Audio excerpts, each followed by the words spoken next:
Video, I will be covering how to factor differences of squares. Sometimes you'll hear it referred to as the difference of two perfect squares, but just to break it down here, factoring again means to break it up into two things that can be multiplied to find that expression.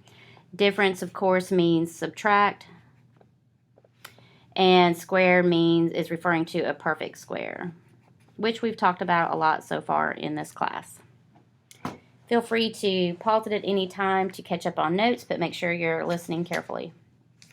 Today's date is 9/22, so if you would, in your top right corner of your page, put the date 9/22. So a difference of squares might look like this, where we have a squared minus b squared. A difference of squares is how this factors, by the way, is always going to be a binomial. A binomial, remember, meaning two terms.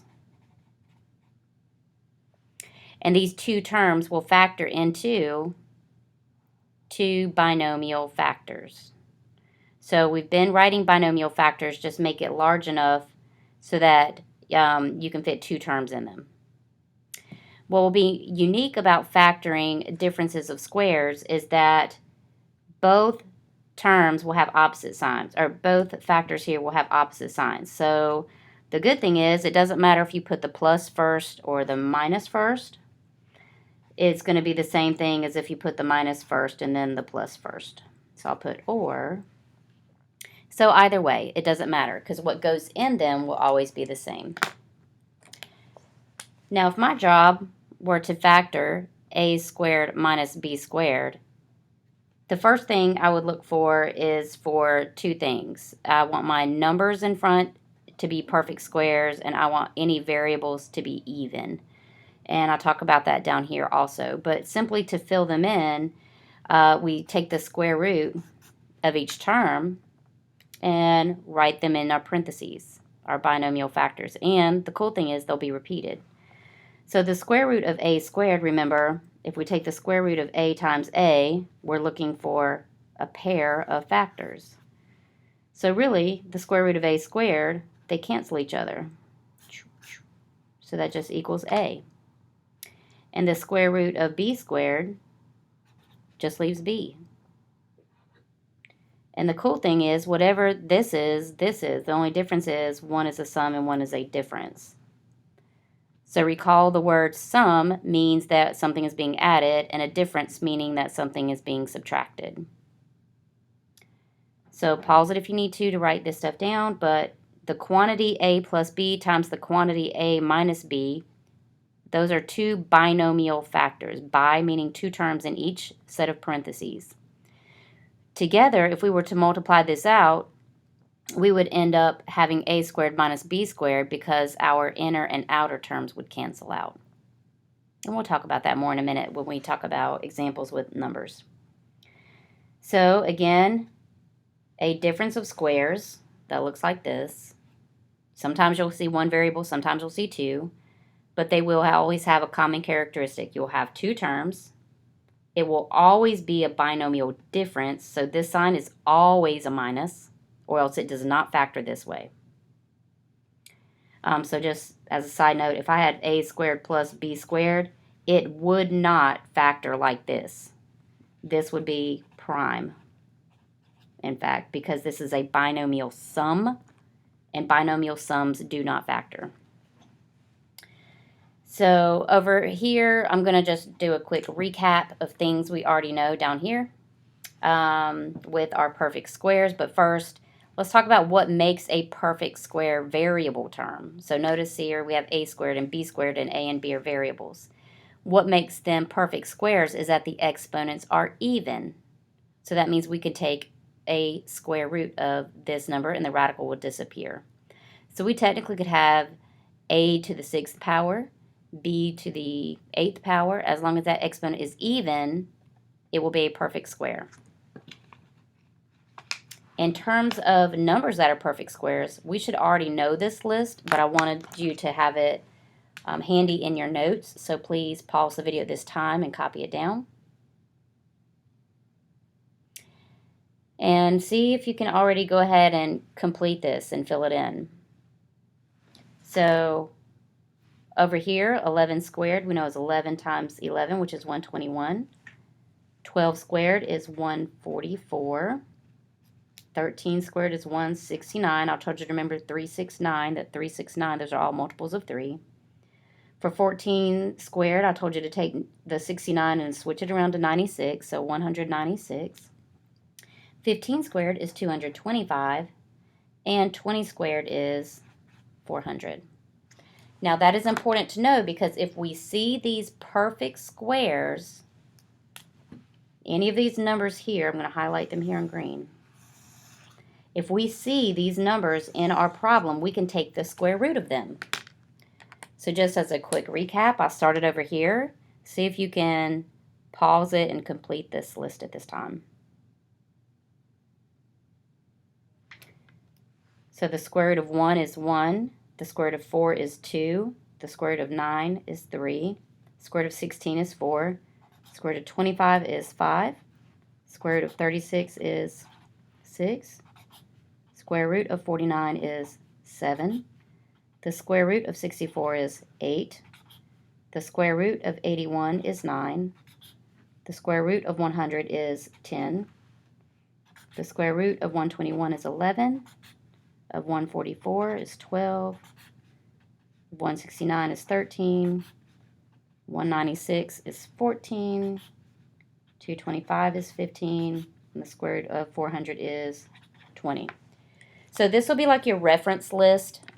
This is not new. We have certainly talked about this in a couple of other lessons, but I wanted to reiterate this.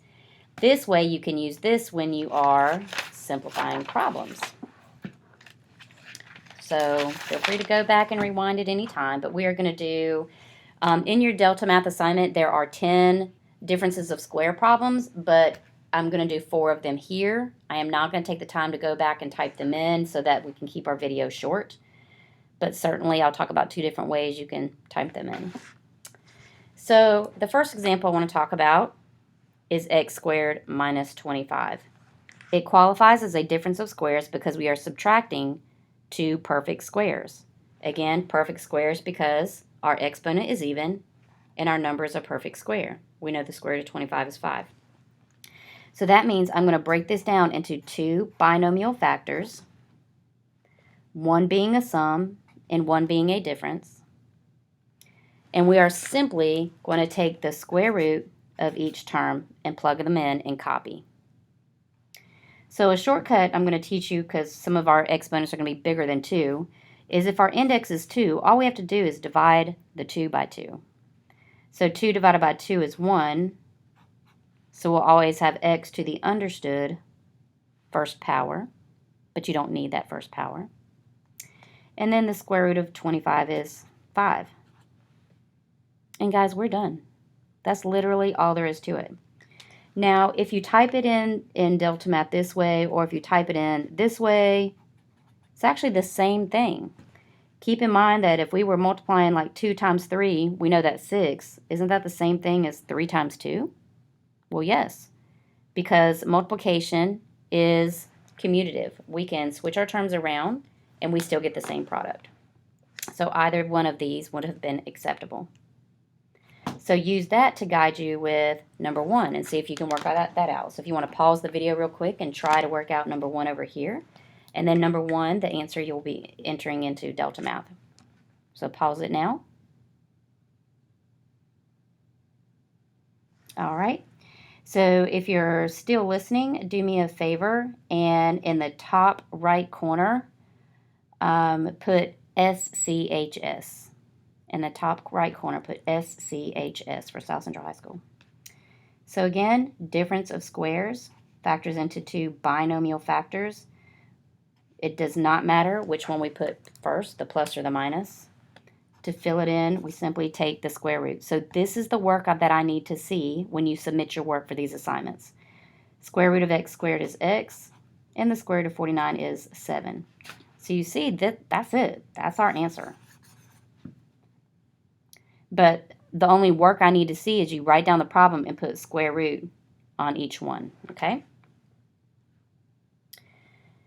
So the second example here, notice what's different about this is we have a perfect square number in the front and the back.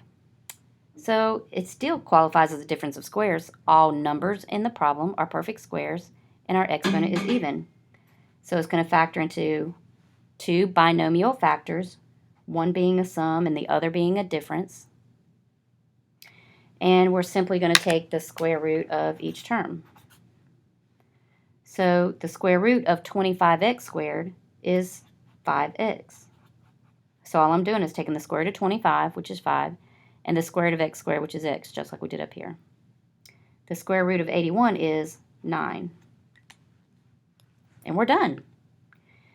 So by the way, why in the world am I done? So how do we multiply this out and get this? So recall that we already learned how to FOIL and to box method and basically to use the distributive property.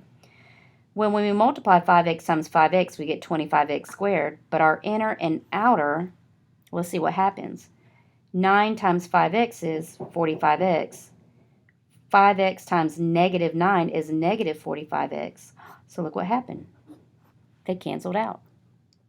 And that will happen every time when you factor this. You'll have the first term being 25x squared. Your middle terms, your outer and inner will cancel. And 9 times negative 9 is negative 81. All right, so this would be our answer. And again, whether you type it in minus then a plus, it doesn't matter. It's going to be the same thing.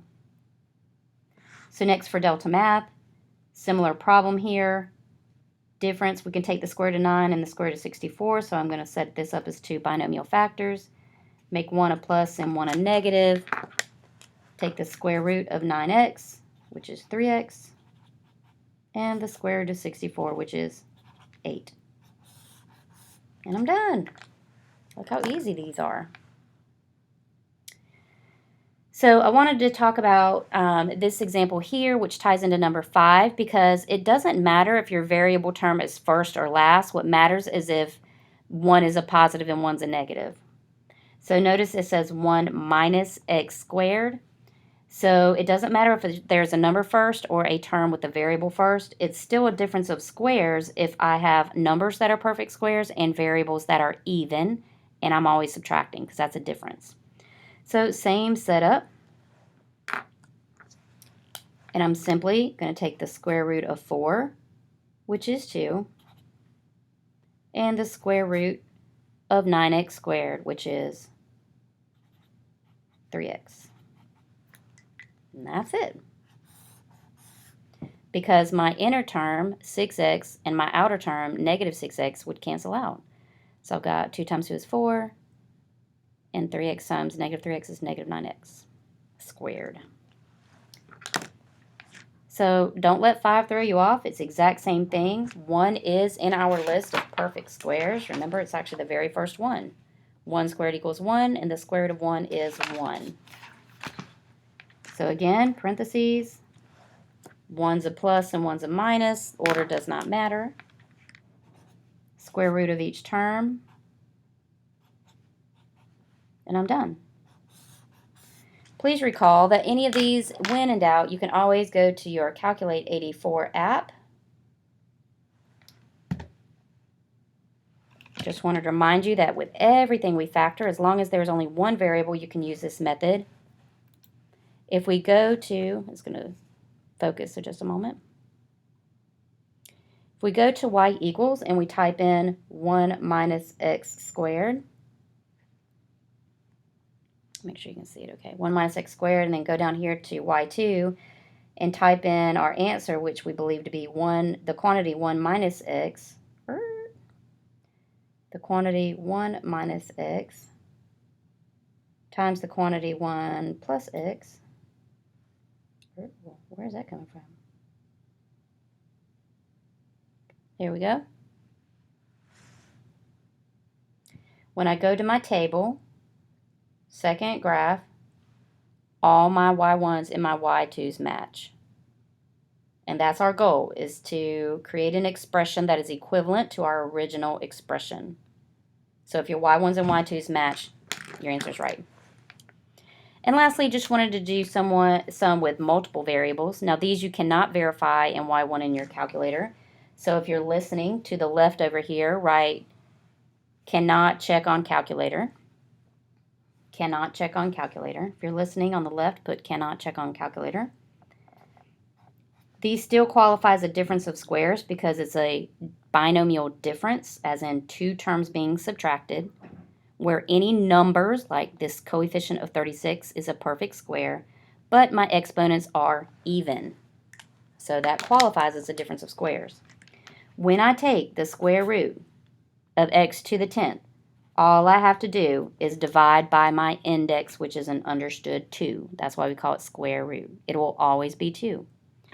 So, oops, forgot my signs. So I'm going to put a minus and a plus. Order does not matter. If you put plus then minus, that's fine. This would be x to the 5th power. And I'll just copy it over here. And why? Because when we multiply like bases, we add exponents. Remember that we did that in the prior unit, actually unit 1. We take the square root of this term. The square root of 36 is 6.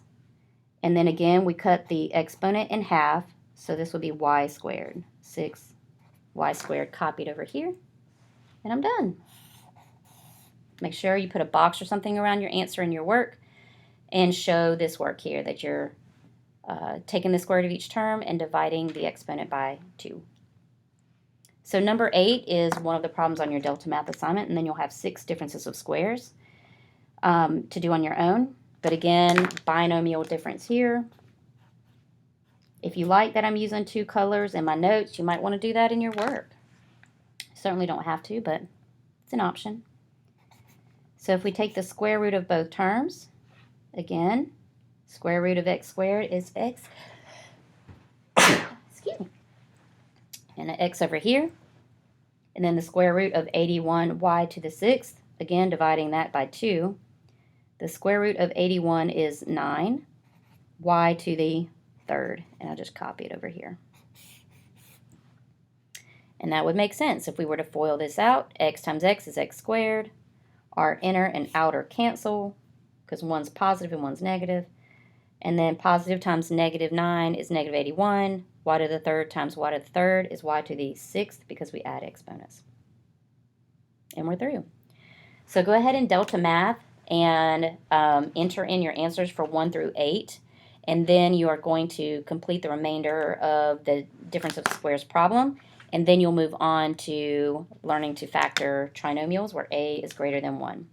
So if you've listened to the end of the video, on the bottom of your page, please write the state in which you were born. So if you were born in North Carolina, you can put NC. If you were born in Texas, you can put TX, but put the state you were born in. All right, thank you for listening, guys.